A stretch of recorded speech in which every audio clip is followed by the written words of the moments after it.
Bonjour, what is up, NFL fans? It is Kevin Phillip Fox with the Legit Football NFL podcast, still coming at you live from France.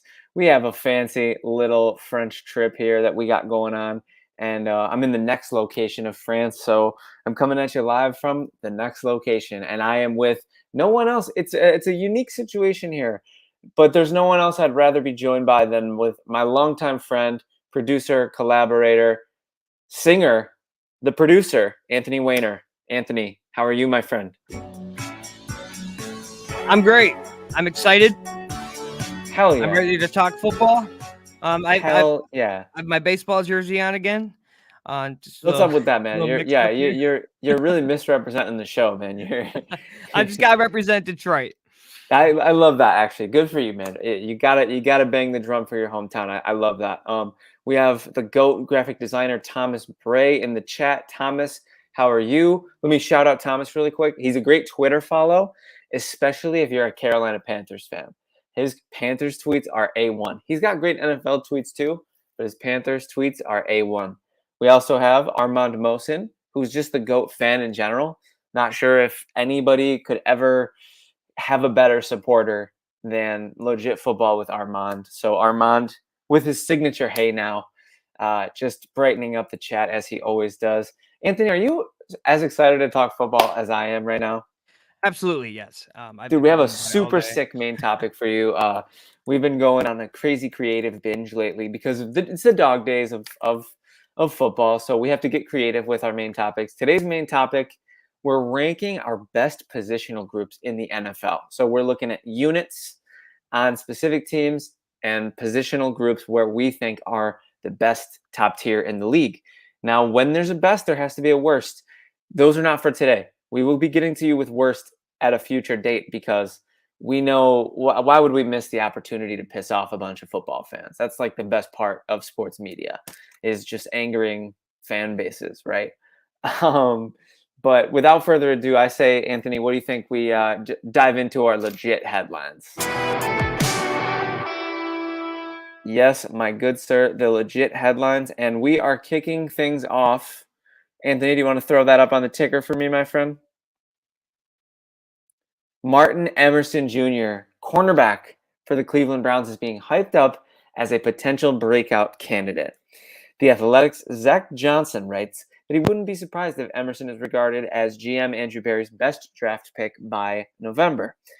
Jackson thinks Emerson will thrive in the new defensive coordinator Jim Schwartz's system of man-to-man defense. The Browns selected Emerson in the second round last year. He allowed only 46 completions on 91 targets. That's a 50.5 completion percentage for 490 yards. He did give up 3 touchdowns. Not ideal. Emerson tallied an impressive 15 pass deflections and earned a solid 72.5 Pro Football Focus grade. Jackson ranks as the Browns' best cornerback unit, as the strongest position on the team. I could agree with that. They do have really good corners, and that's a fun little teaser for later. Emerson is joined by 2-time Pro Bowler Denzel Ward and 2021 first-round draft pick Greg Newsome II. Anthony, Martin, Emerson Jr., anything jumping out from you about this headline?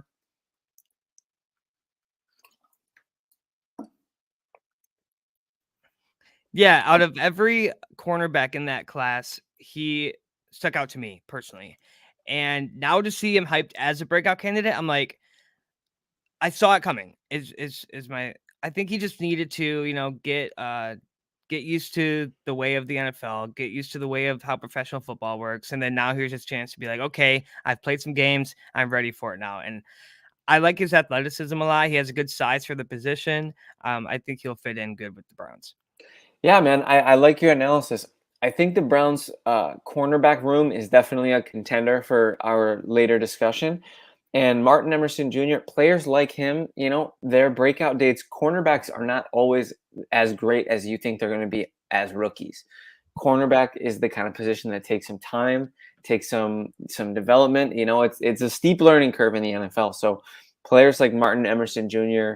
take some time to develop. So I appreciate the patience that the Browns brass has taken with him. And the fact that he has Denzel Ward and Greg Newsome ahead of him doesn't hurt either. Tyler Weiner in the chat, your twin brother, is sending some shade to Jim Schwartz. Me personally, I like Jim Schwartz. He was a great defensive coordinator for the Buffalo Bills. And I was heartbroken when he left. We had him after you, actually. Right. And I don't know if you remember this. Dan Carpenter kicked a 59-yard game-winning field goal against the Lions, and the Bills team carried Jim Schwartz off the field. Do you remember that? I remember that. Yeah. Oh, classic, classic.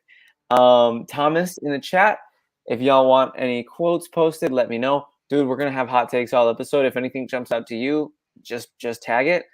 If not, we'll if I got anything super spicy, I'll shout you out before I say it. But no, as far as Martin Emerson goes, the stats speak for themselves. I mean, the pass deflections are incredible. 12 pass deflections at the cornerback position is pretty elite. The 3 touchdowns is maybe a little bit of a red flag. You'll want to maybe rein that in, because if every corner on your team is giving up a handful of touchdowns, especially the ones that don't play all the snaps, that's not very good. Oh, absolutely. And I think, though, that he's going to get the chance to start. He's going to be on the starting the line, or the secondary, and he's going to be able to kind of fix that and kind of be like, all right, so I'm against like high tier receivers, high tier offenses. And he will be, because they're in the AFC. So exactly. So you're against some of the best quarterbacks and wide receivers. So you have to find a way to stop them. And I think if he puts in the workload, he'll be able to figure that out. And the Browns might look elite in the secondary. Dude, absolutely. And I think one thing that needs to be said about cornerback play specifically, sometimes you can do everything right on a play and still give up a reception. Yeah. There's this really interesting debate, especially I find, you guys know I have Bills goggles on for most discussions.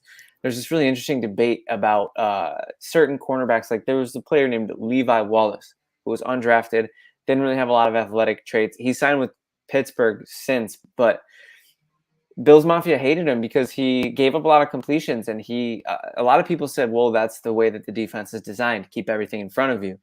Now we have Dane Jackson on Buffalo, and he's a 7th-round pick, and he's the kind of player, Anthony, I don't know if you ever watched, where you see the ball in the air and you, the fan, react like, make the play on the ball, and they don't make the play on the ball, and it's so frustrating.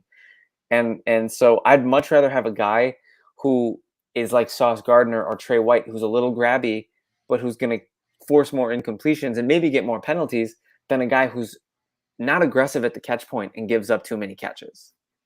Absolutely. And Jeff Okudah was a victim of that. Exactly. Where he got grabby, but he always got the penalty. So it started to get to the point where, like, figure out how to do it without getting the flag.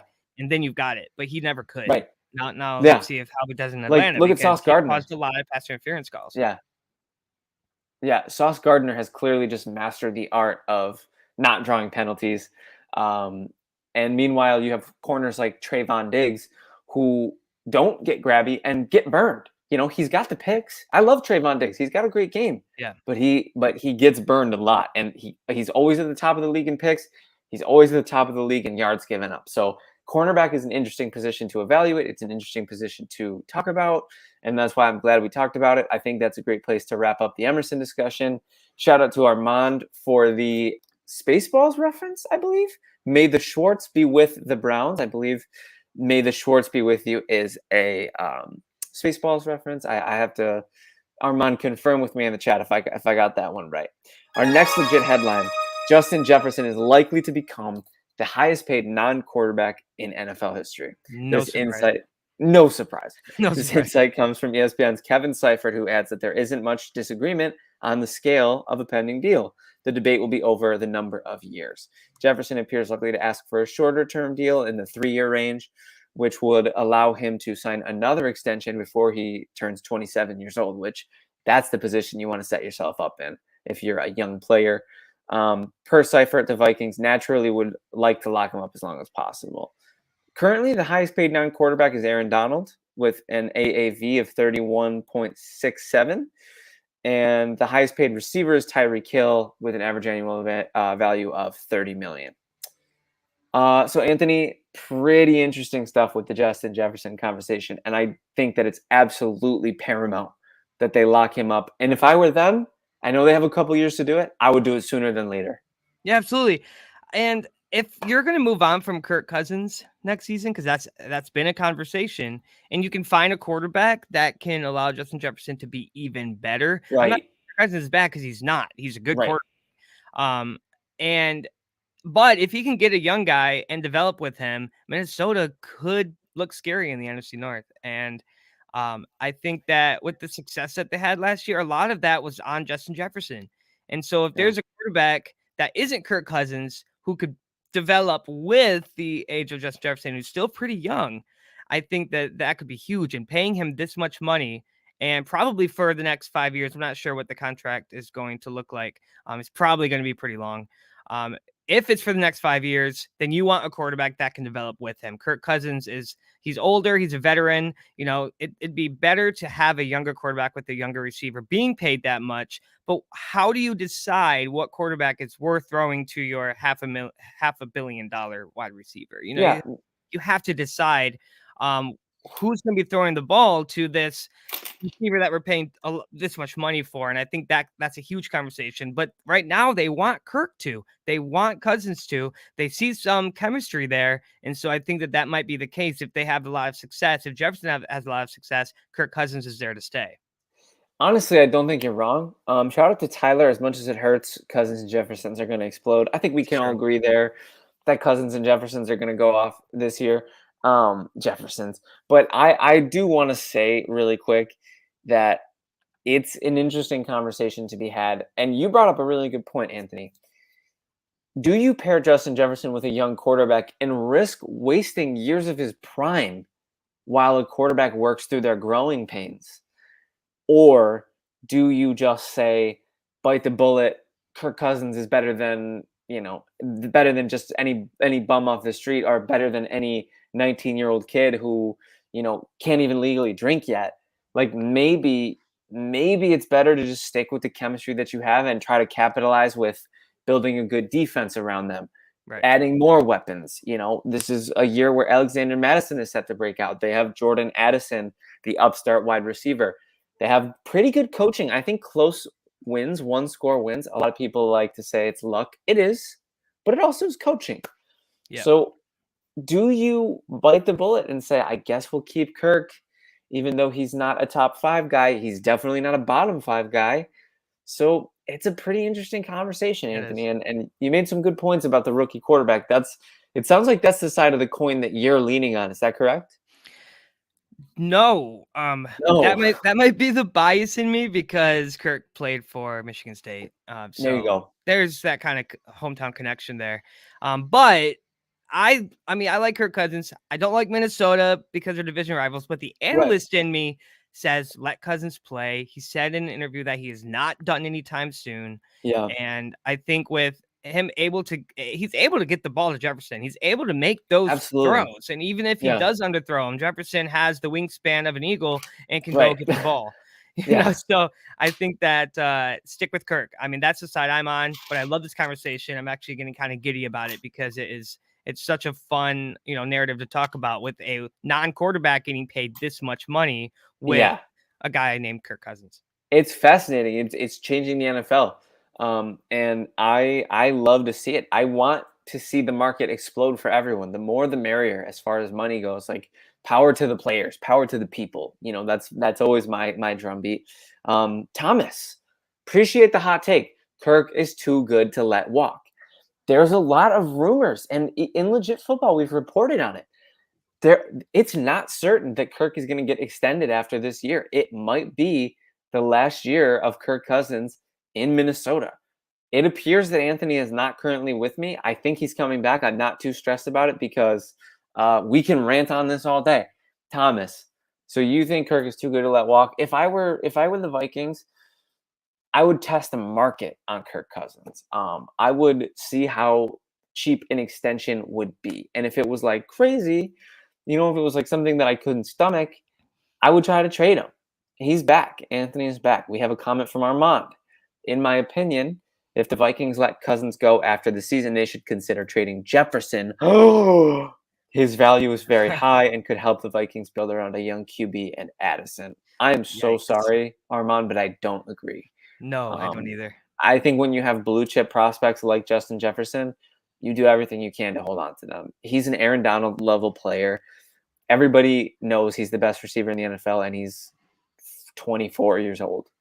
The money will definitely be tough, but that's the price you pay when you have a top 5 player in the league. You bite the bullet and you pay them. A la Patrick Mahomes, a la Josh Allen, a la Jalen Hurts. Sometimes a la Aaron Donald. Sometimes you got to pay the piper, and that just is what it is.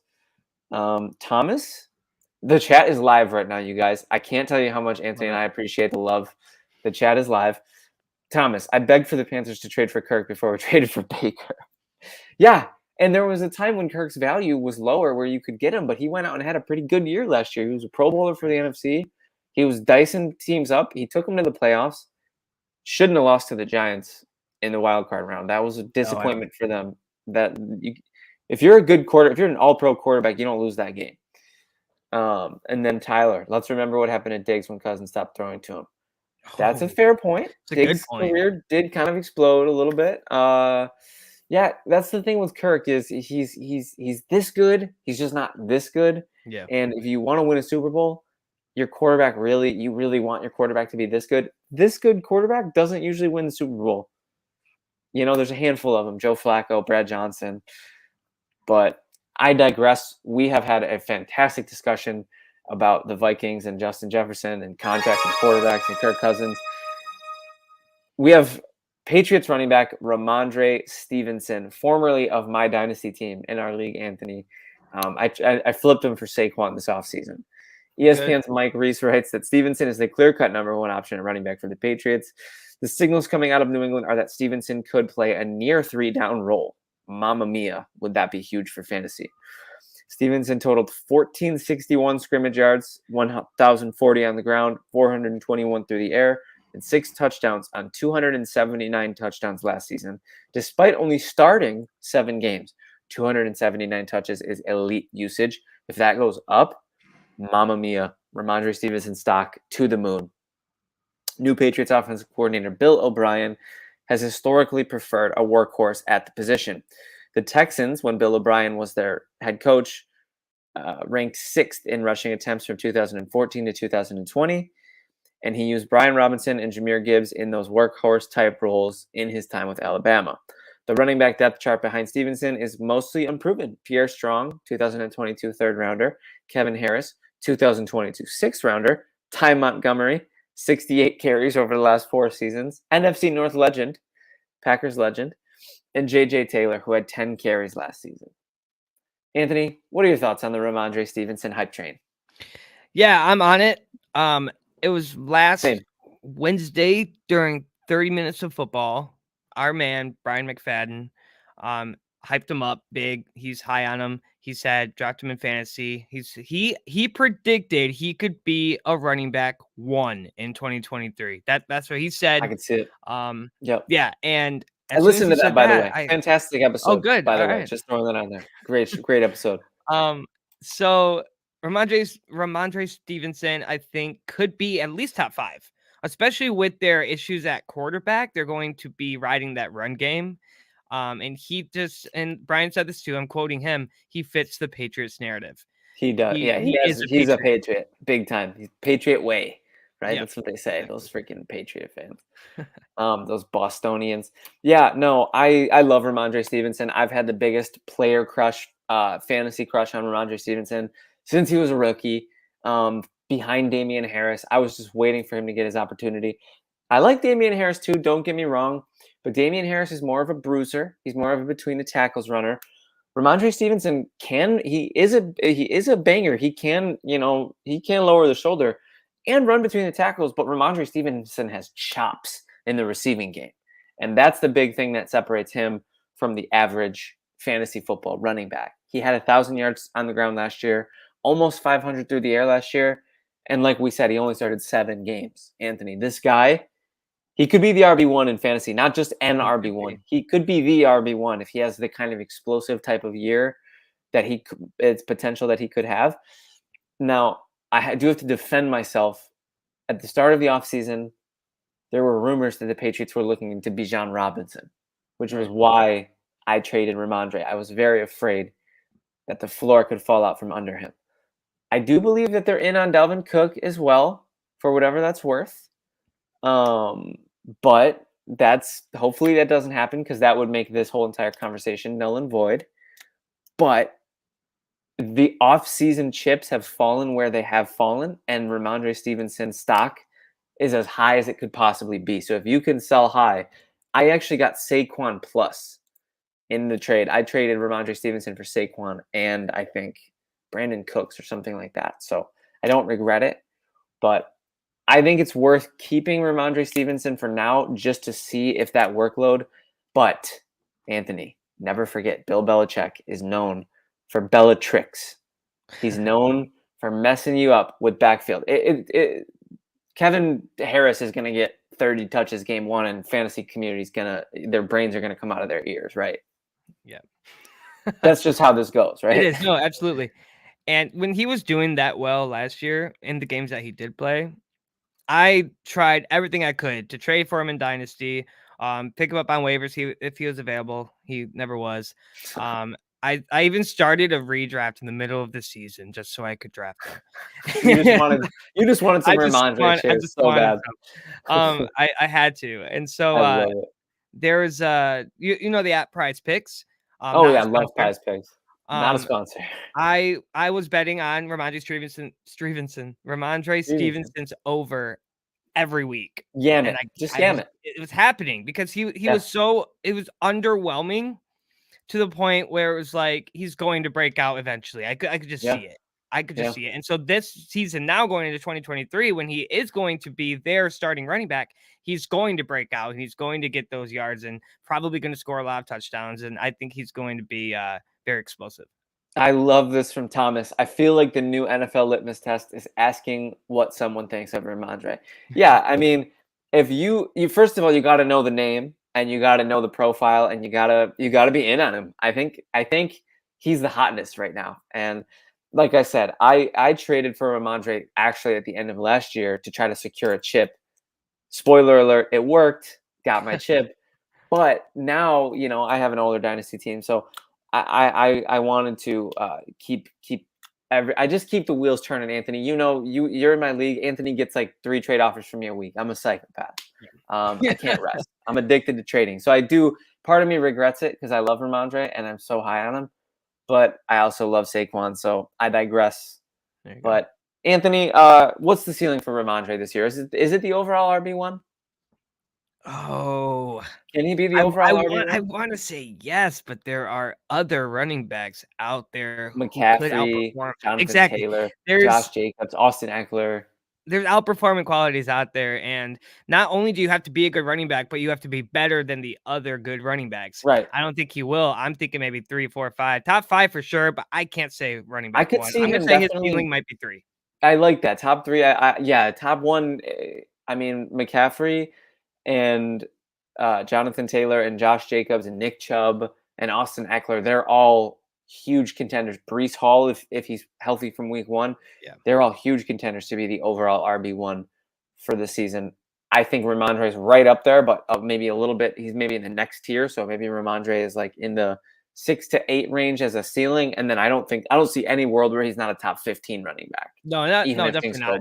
Yeah, it really, I think, and at the end of the day, it depends on how the offense operates.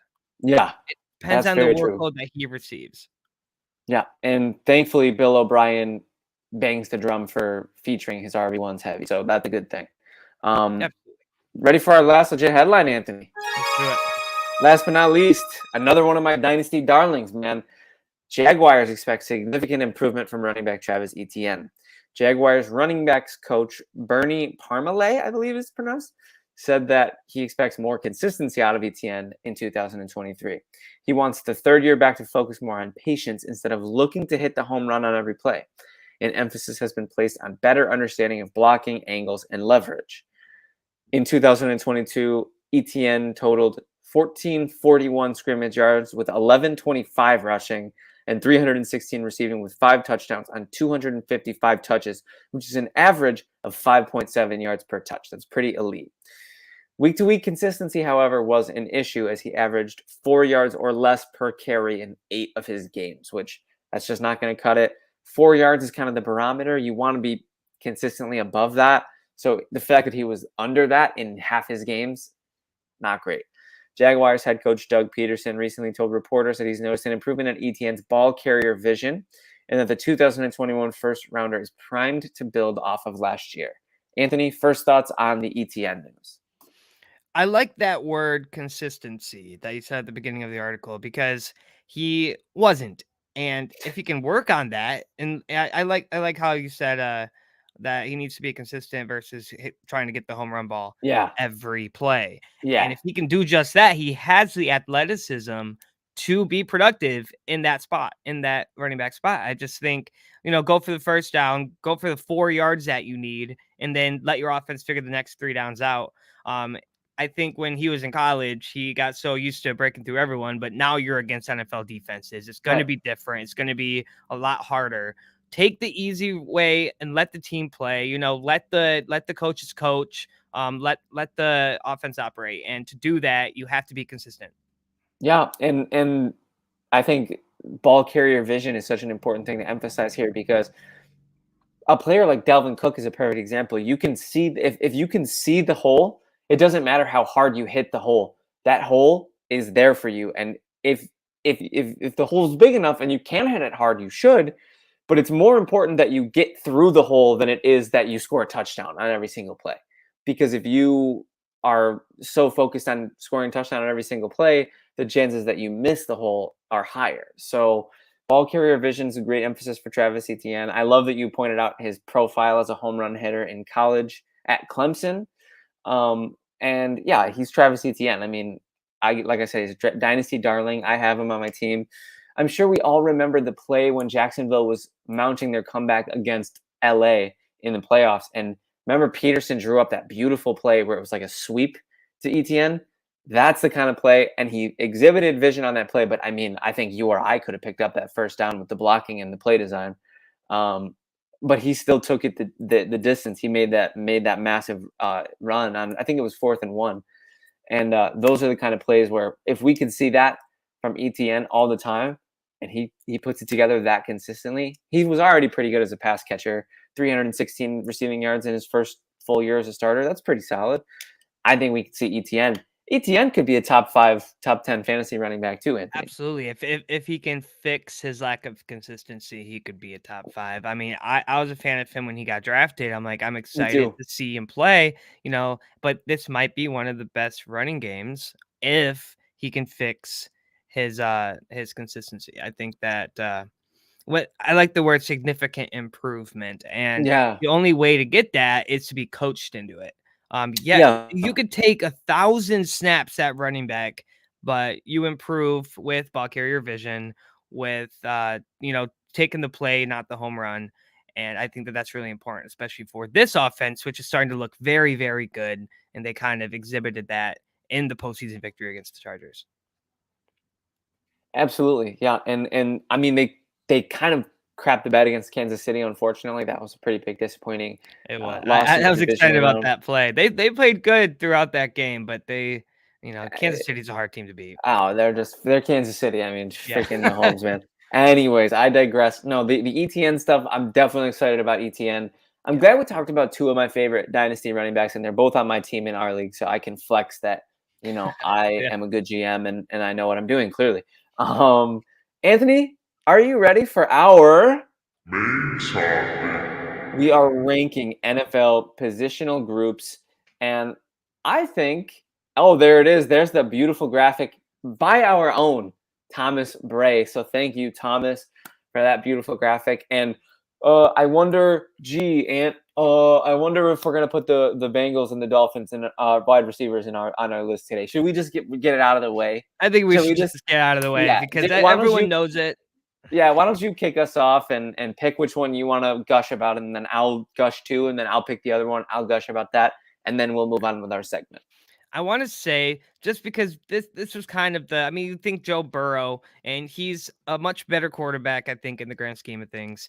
I think that they have it together more, where they're both great wide receiver trios. They are. Oh yeah. But I think this one, they're better at getting the job done. They're good at working. And I think that so Jamar Chase, T. Higgins, Tyler Boyd, in case anyone's confused. So Boyd is a beautiful slot machine. Yeah. You put your coins in, he's gonna get the job done. And he's become underrated now that Higgins and Chase are ahead of him. He's become underrated. Yeah, I mean, but here's the thing: Higgins and Chase, they're on the outside, they're hitting that deep ball, and so if they're not available, there's Boyd slithering through the middle of the field for a bird. Always. He's always there, and his speed is really good. His size is nice. And then so Chase and Higgins both passed the 1,000-yard mark. Both of them together. Yeah. And then I believe Boyd reached about 800, which is good when you have two already 1,000-yard receivers. I mean, that pass game is insane because and they're always. Joe Burrow's always passing that ball. You don't see a very consistent run game because you have a receiver trio that can get it done. They challenge every secondary that they work with, and I think that with the size and the speed, the vision, I think it makes them the best wide receiver trio in the league. Yeah, man. I think that's a great call, and I'm comfortable with. Yeah, so we said we would do 8 positional groups each. But I knew we would both have both of those, so we can maybe add those in as just consensus. Like those are just the 1A, 1B. Bengals wide receivers I'm with you. I love Jamar Chase. I love his size. I love his hands. I love his speed. His deep threat ability is crazy. If he can clean up his route running, he could be the best receiver in the league. He could be the 1B to Justin Jefferson's 1A.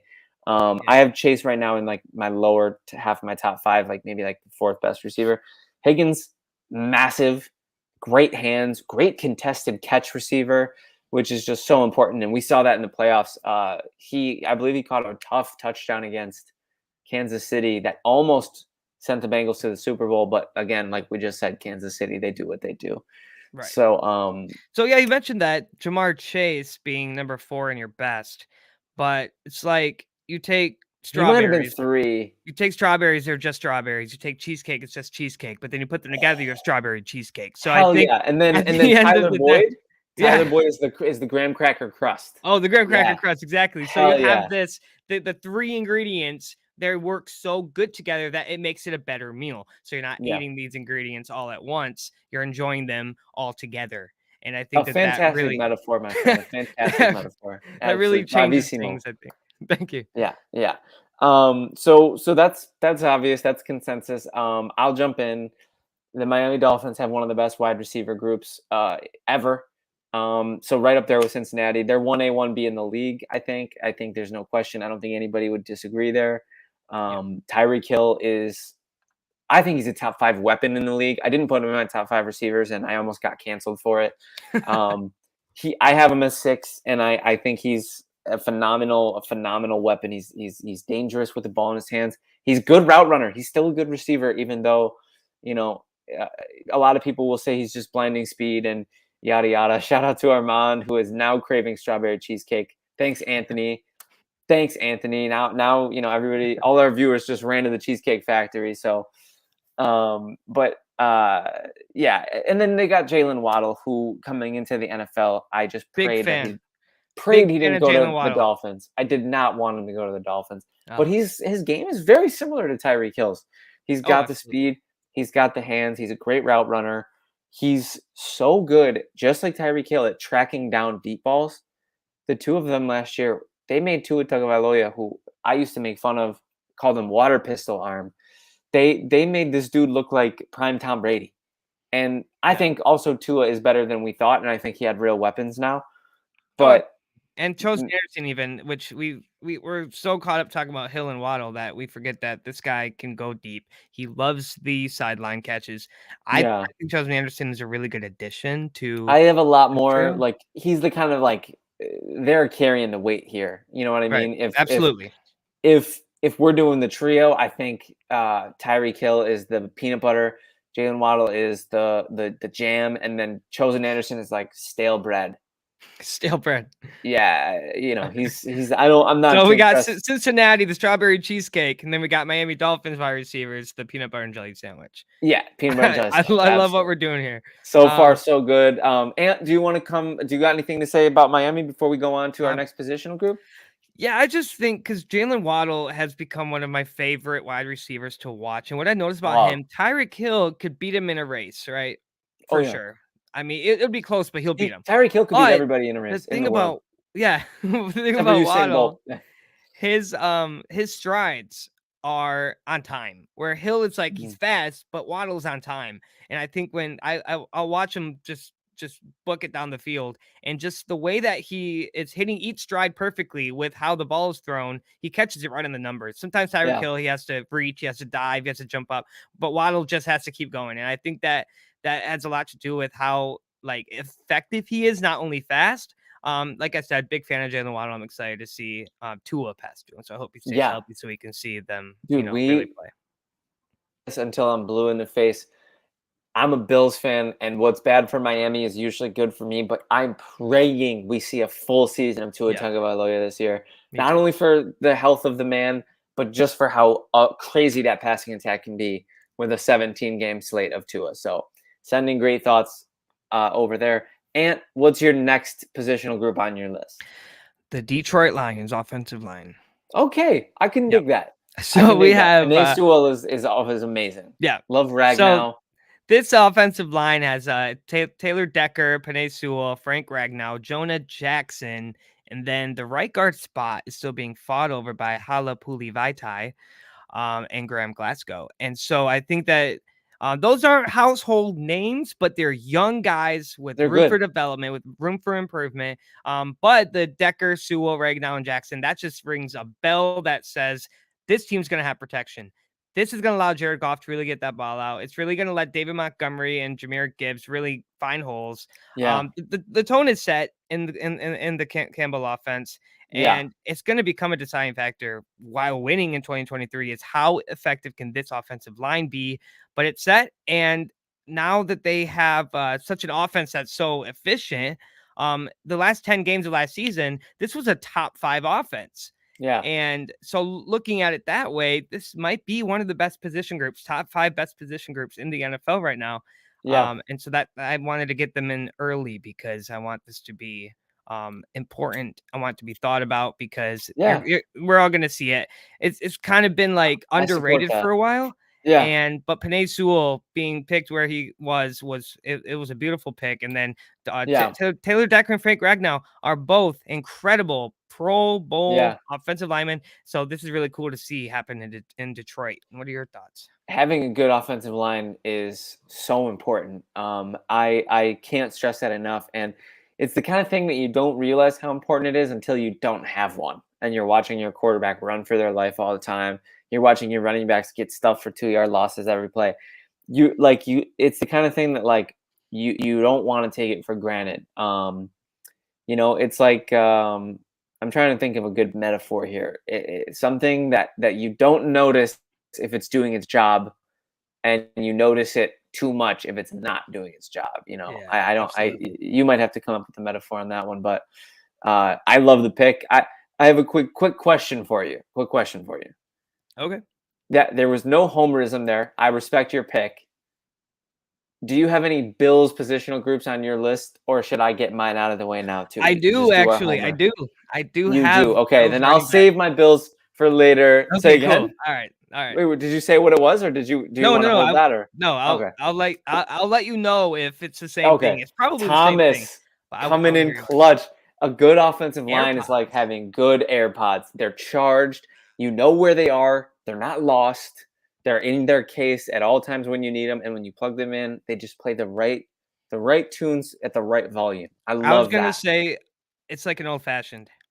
Oh wow, you're I was going gonna you're say going the booze you have route. all these different alcohols, and they're all going to give you an effect. They're all going to be tasty, but you put them all together and it creates something even better. For you know me, I live the clean life, but I respect it for the degenerate Of course, listeners. no, No, I'm just but kidding. making drinks doesn't mean you gotta drink them. I'm not talking about I'm talking Dude, about making the drinks, actually making dude, it. I'm the first Um, guy to I embrace the Arnold Palmer. Might be an Arnold okay, Palmer I love situation. Hunter. But Thomas, I want you to make a quote that says the Detroit Lions offensive line is like an old fashioned. There you go. We have our first quote. Yeah. Feel free to throw the cheesecake metaphor and the PB&J metaphor I'm really in looking there at these too. metaphors for Yeah, that we got to have one for every single one. Yep. Anthony, I'm gonna hit you with a positional group, okay? And Okay. when I was doing this, I was like, what I actually did was I went through every roster and I looked at every position that I thought were just stacked. And then I was like, okay, I have an idea of who's on what team and where they're positioned. And then I looked at the best players in the league and and when I started to see multiple players like on a say top 100 list from the same position group, I was like, oh, that's what they're talking about. Like this is the good positional groups right here. And I didn't have to look any further than the Pittsburgh Steelers defensive line. Oh, Are you freaking kidding me that they have those guys that they have? Cameron Hayward, All Pro, TJ Watt, All Pro, Alex Highsmith.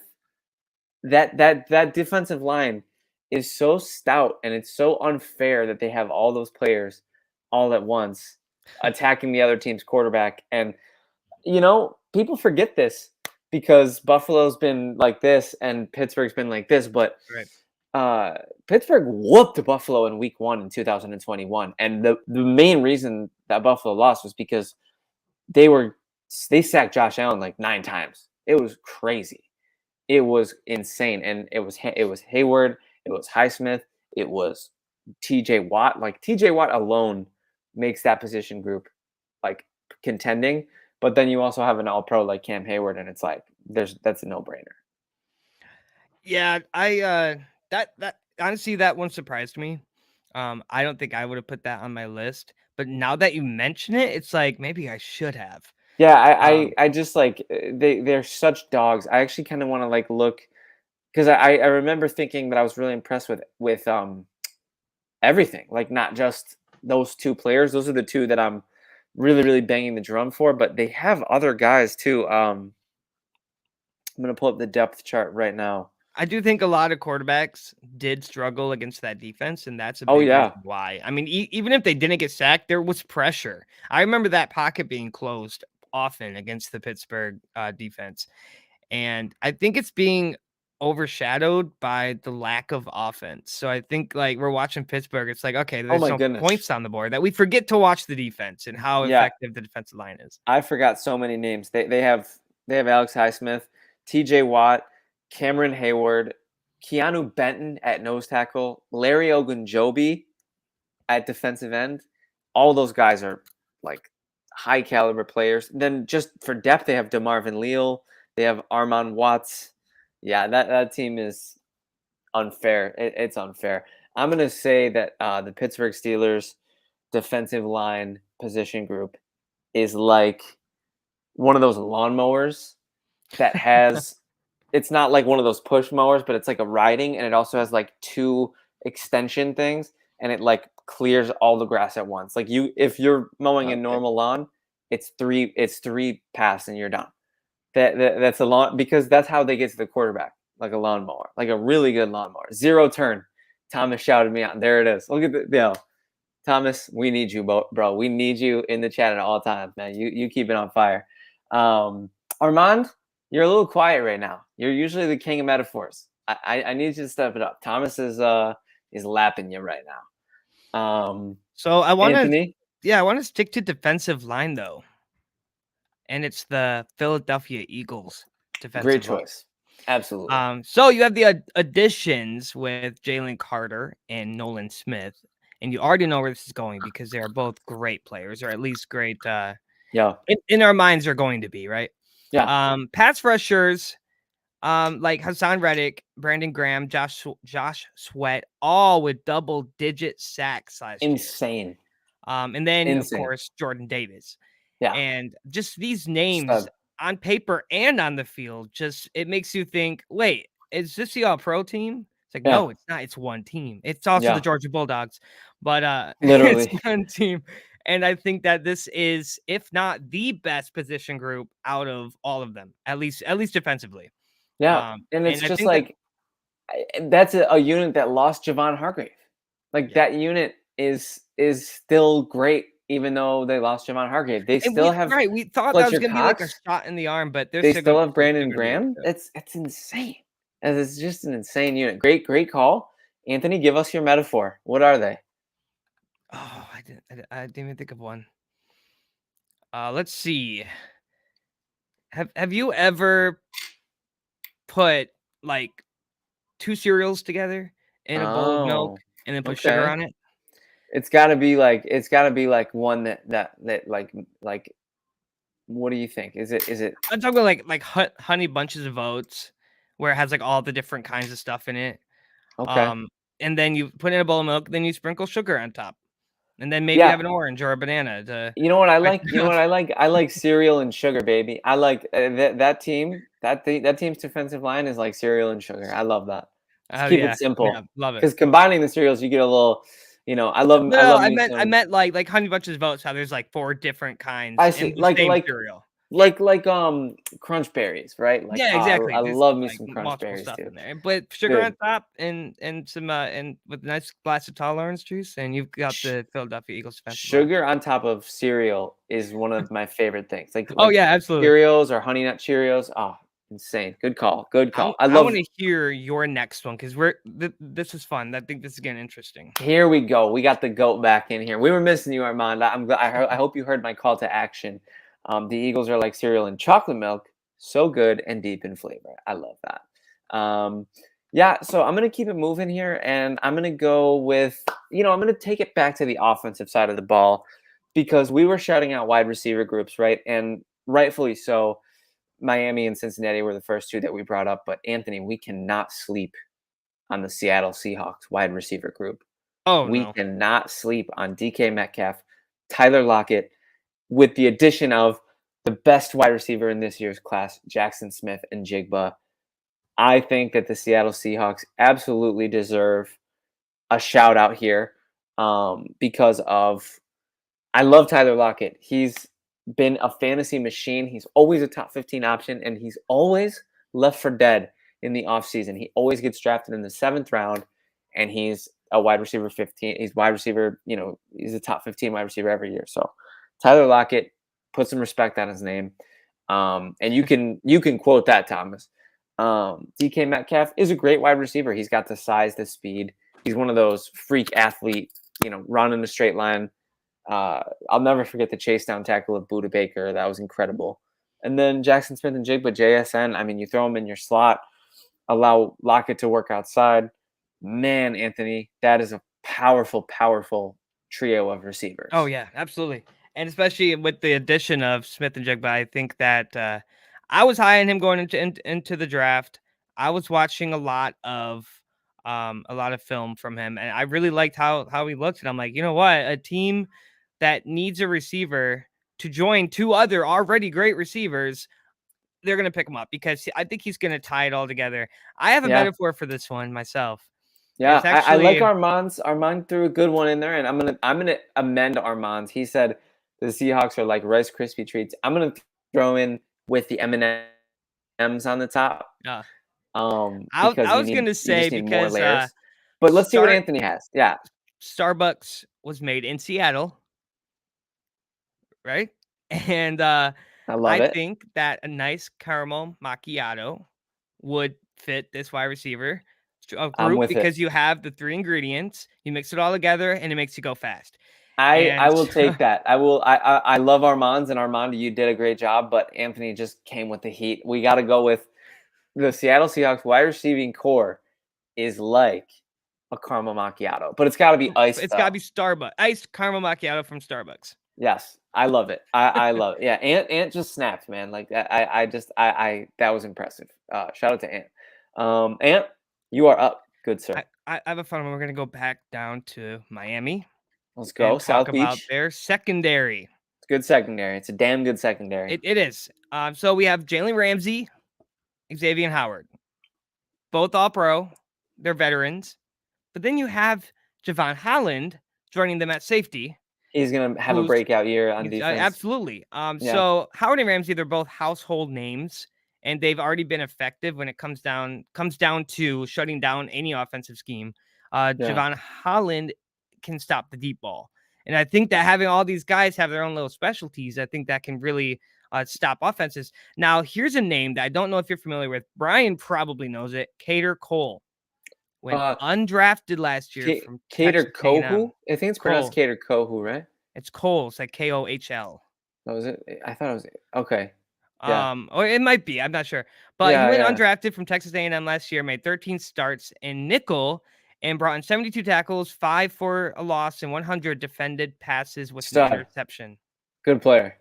Yeah, he is. And he's very underrated. And I think that he's really going to break this secondary out. I like him. When I saw this name, when I came up with this segment here for the Miami Dolphins secondary, I watched a little bit of film, and I like this guy's speed. I mean, he matches Javon Holland, and I think that they're going to be a really good duo in there.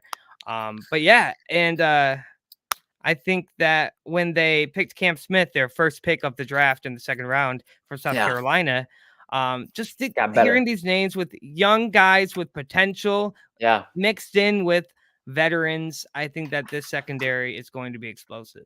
No, it's a damn good secondary, and I love the pick, Ant. I just have a quick question. Is the timeline asleep? TL sleep? Because I got some hot takes here. I think Jalen Ramsey lost a step last year, and I'm not super scared of him in Miami the way everybody's saying that we should be. Yeah. All right. Give me the laser sound effect because I'm not scared of Jalen Ramsey. Jalen Ramsey's listening to this podcast, and he's and they're like, "Oh, you'll see." You know what? I think did see, Anthony. I did see because I went to see Bills Rams last year, and Jalen Ramsey was a piece of burnt toast. Stephon Diggs took his lunch money. He's gonna do it twice a year now. I'm serious. He's on a different secondary now. He's on a completely different team. And I think, and that's why I put this as one of my best position groups, is because when you put the right guys together, they become different people. And I think that that's going to be very effective here. I like what you're talking about. I like the gelling effect. And Ramsey still had a solid PFF grade last year. And he's not who he used to be. He's not like a top 3 corner or anything, but he's still a damn good player. So I'm just hating a little bit. I still love the pick. I don't think you should. I don't think you shouldn't make that pick. I get brownie points from Brian.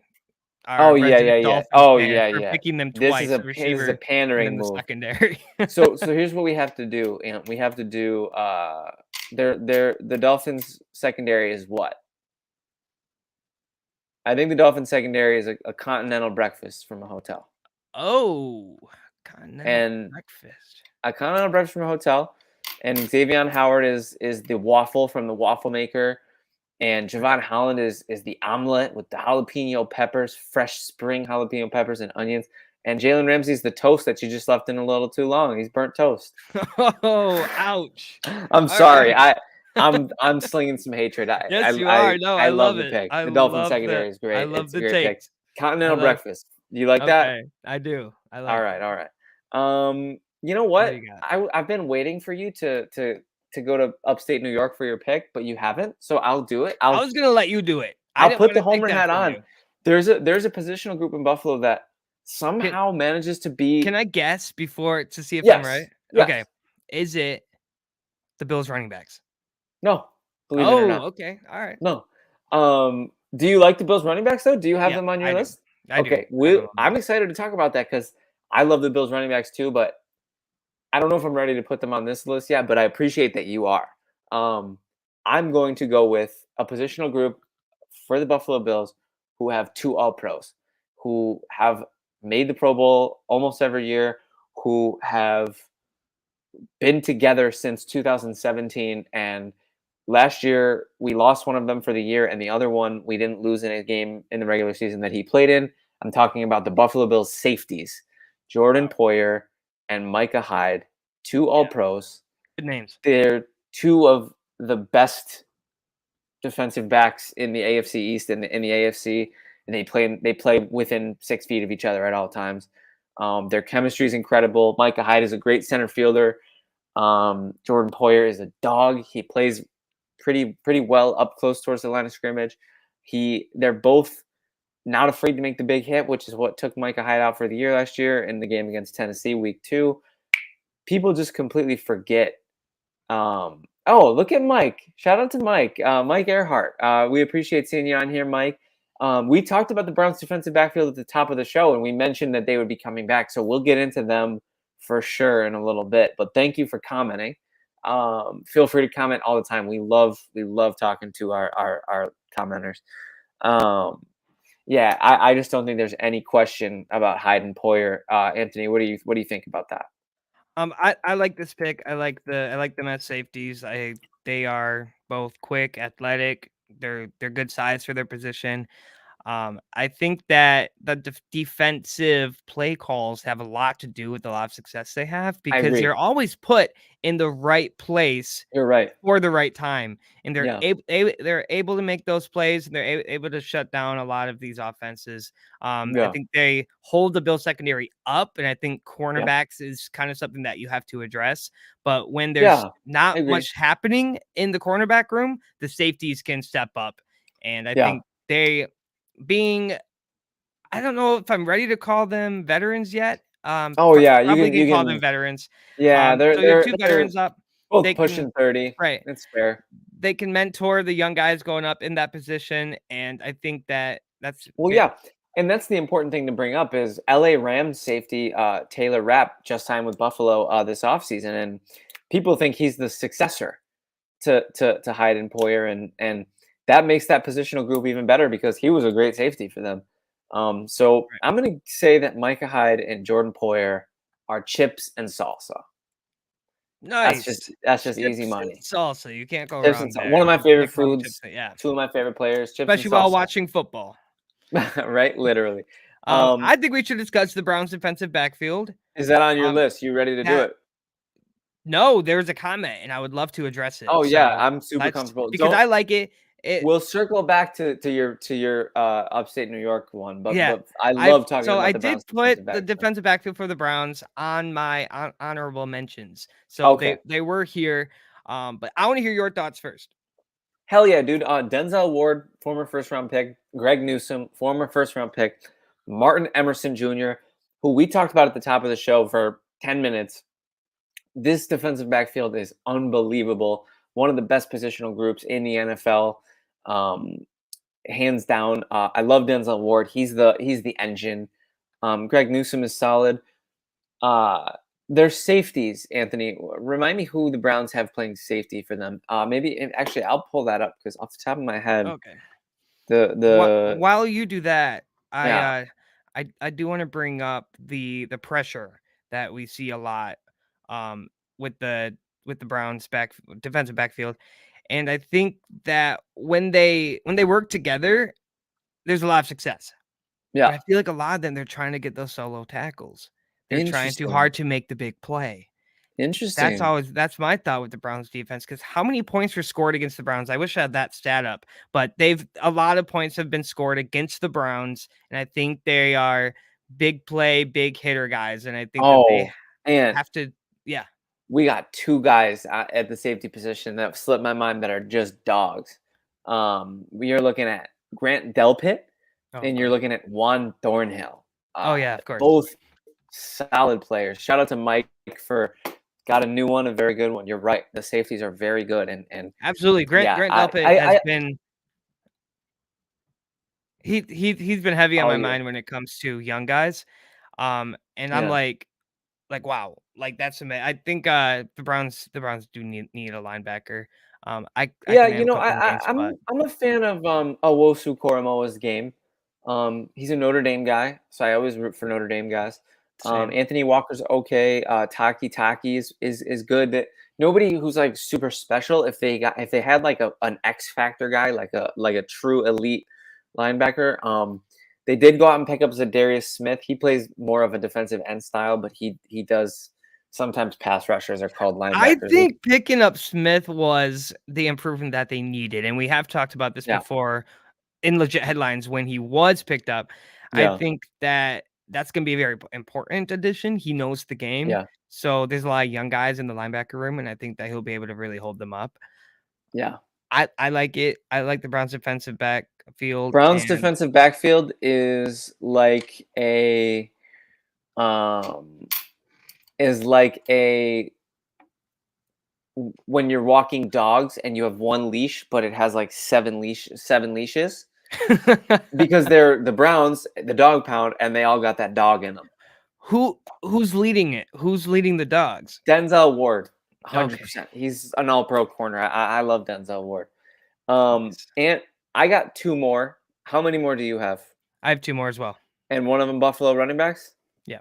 Let's talk Buffalo running backs, baby. Fire it up for me. All right, let's do it. I'm a listener. I'll Let's hang do up it. and listen.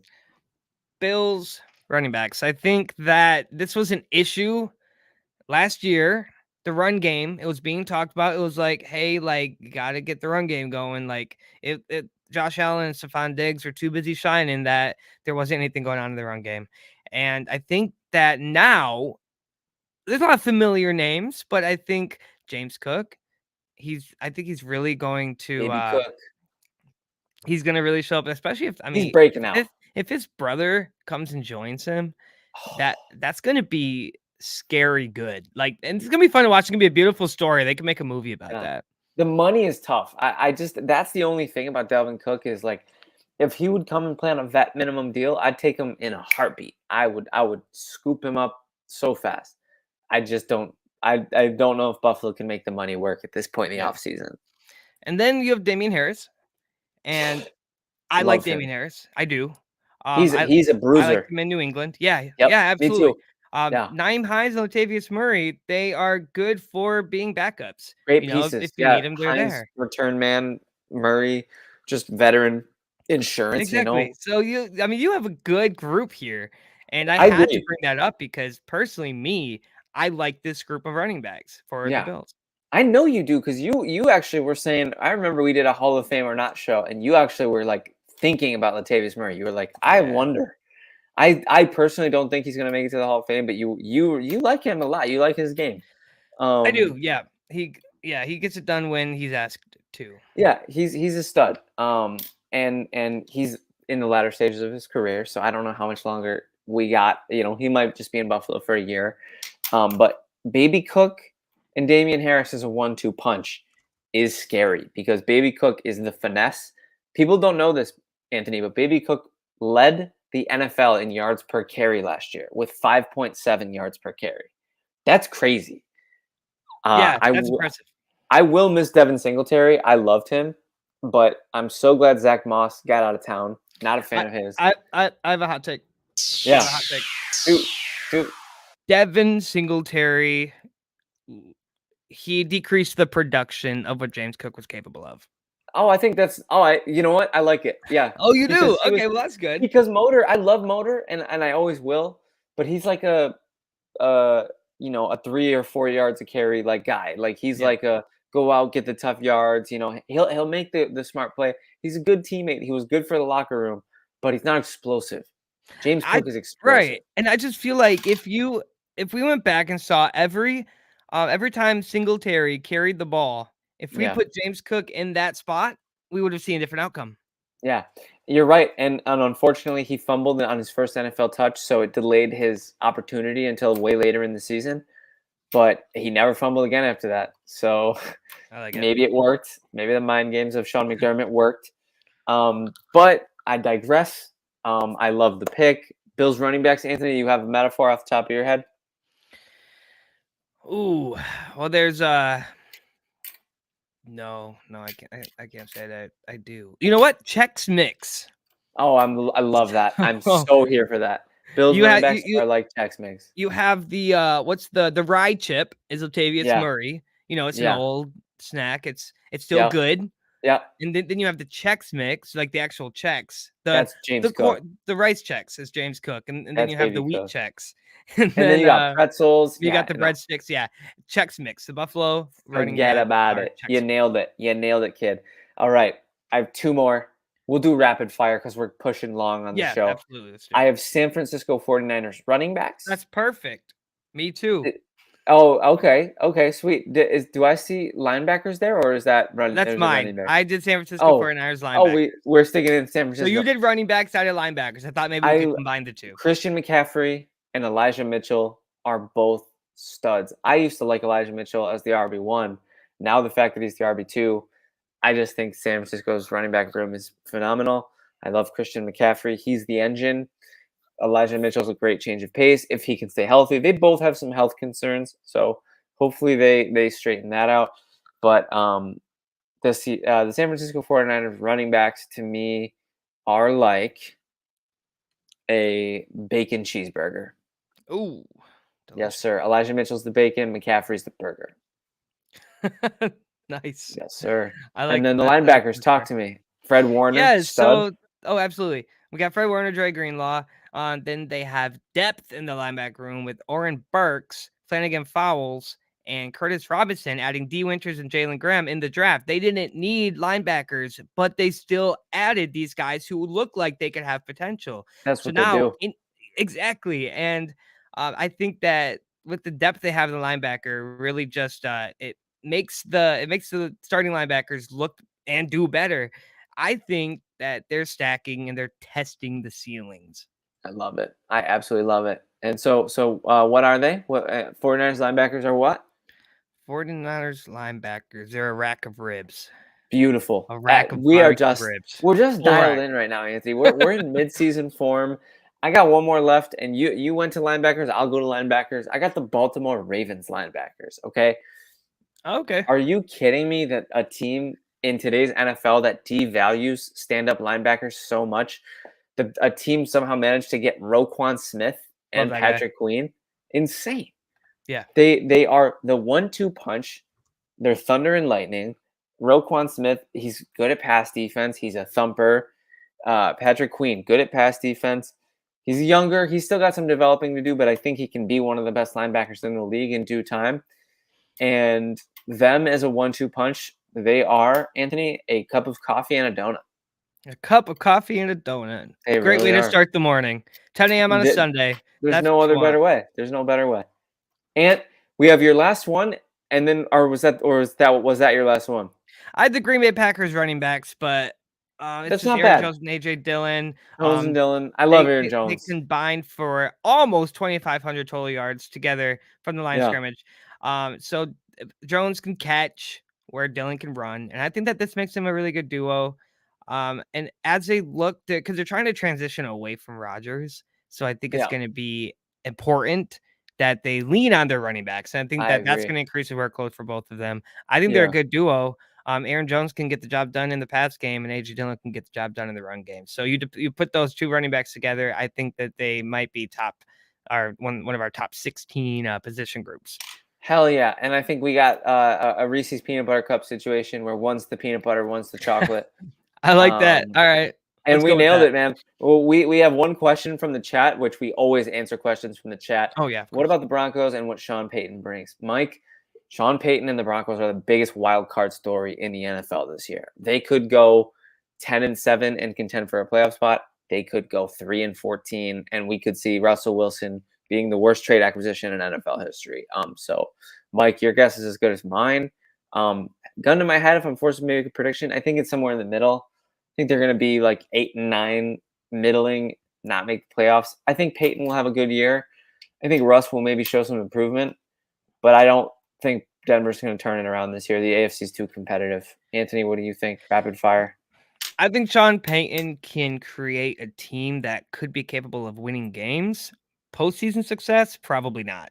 But I can see at least a more exciting team to watch, a better team, more points scored.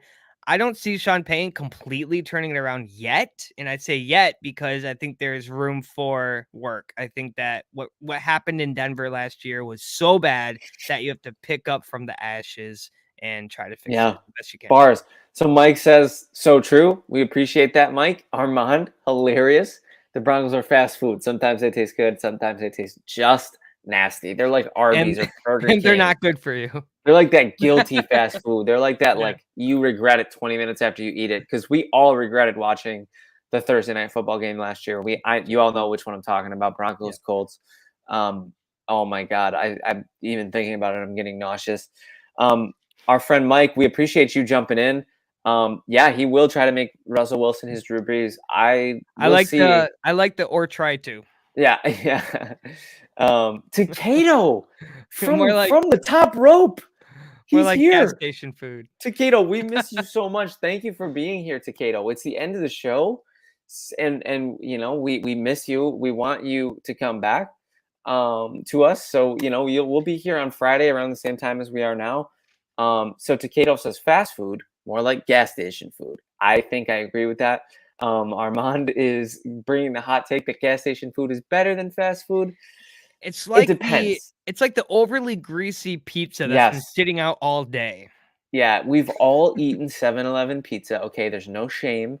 But if I'm getting gas station food, I would much rather do like a smorgasbord grab bag of snacks, like maybe like a handful of beef jerky. Ham and cheese Like, sandwich. yeah, it's a little too prepared for me. I'm talking like No, the beef, cold ones that come in the packages. but those are still like they're prepared though, Anthony. Like, I don't know if I Sure. trust the people preparing food at gas stations, but I'm the last person to say anything about it. I eat it all the time, just to be clear. Mike, you have a great day. You actually have a better day, Mike. And Takado, the nachos are good. Hot dogs are sketchy. Very good call. Anthony, So, go ahead. do you have any last thoughts on position groups, though? Is there anything like honorable mentions I would just want to shout out real fast? The Chiefs quarterback room, just because of Oh. Mahomes. The Chiefs tight end room, just because of Kelsey. So the Chiefs. Yeah, the Chiefs. Their whole team. Yeah, no, I mean, I think we did a pretty good job. I I think the we Eagles. covered all of our bases. I like the Eagles running backs a lot. There's some other offensive lines that we probably should have shown a little bit of a light on. Yeah, probably. But It's hey, not the most if you remember glamorous. something, just put it on Twitter. Yeah, I tell like the everyone Falcons' what we're thinking. offensive skill position players. Drake London, Yep. Cordero Patterson, Bijan, Kyle Pitts, Tyler Algier. Yeah, the line secondary did get really solid. Absolutely. Yeah. Anyways, yeah, thank you. Any bows you want to tie on the main topic, Anthony? Not really. I mean, Jahmyr Gibbs, David Montgomery. Hopefully, they can be a postseason Nice duo. conversation for best position groups. So I'm hoping that we could talk about them later on. Can't put them on my list now, but I'm hoping I can later. So we'll see. That's a nice duo. Anthony, this has been such a blast, man. Thank you. I love my little 1-hour football escapes from my crazy French vacation that I'm on. Anybody who's been listening knows I'm living it up in Francais. So how much espresso have you ingested? thank you for asking, because literally I feel like I'm gonna OD, dude. I appreciate you for asking me, because these people, they give it to you, and like you're just like, thank you. Oh, I just finished the last one. Okay. It's crazy. It's a good lifestyle. That's cool. I could get That's used cool. to it. Okay. But anyways, thank you to the listeners, Mike, Armand, Thomas, keeping the chat alive. Tyler, the twin. Shout out to Takado coming back from the woodworks, from the top rope. RKO out of nowhere. We miss you, Takado. So come back to us. Anthony, this has been such a blast. Listeners, this has been the Legit Football NFL podcast. Peace. See ya.